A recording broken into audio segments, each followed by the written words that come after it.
What is it like to start a movement through a play?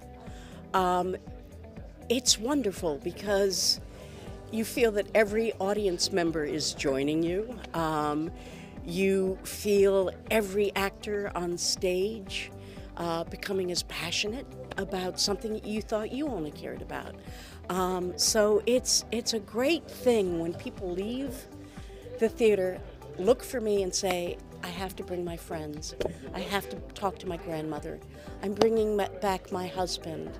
I need to bring my kids. That's a phenomenal feeling. If I can teach one thing, I think I try to support them and say, be fearless.